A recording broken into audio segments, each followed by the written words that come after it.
राज्यातील 8 मंत्र्यांची विकेट पडणार, मंत्रिमंडळात फेरबदल होणार। सामनातून मोठा दावा, तर सरकारचा रिमोट कंट्रोल दिल्लीमध्ये शहांकडे असल्याची राऊतांची टीका।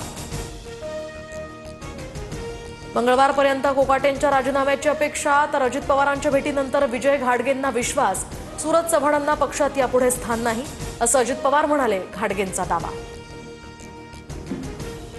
झारखंडमधील दारू घोटाळ्यात शिंदे पितापुत्राच्या निकटवर्तीयाला अटक। आरोपी अमित साळुंखेंचा महाराष्ट्रामध्ये 800 कोटींचा रुग्णवाहिका घोटाळा।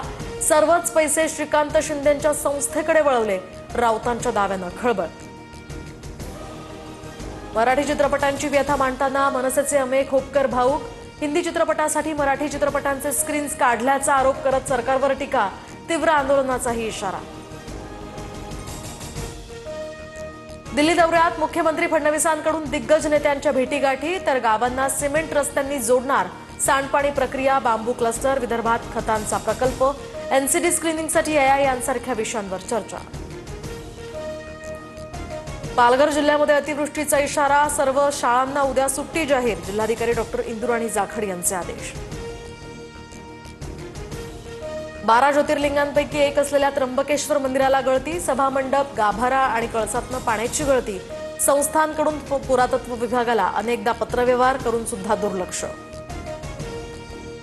कोल्हापुरातल्या राधानगरी धरणामध्ये 99% आता हे धरण भरलं। स्वयंचलित दरवाजे लवकरच उघडण्यात येणार। नदीकाठच्या नागरिकांनाही सतर्कतेच्या सूचना।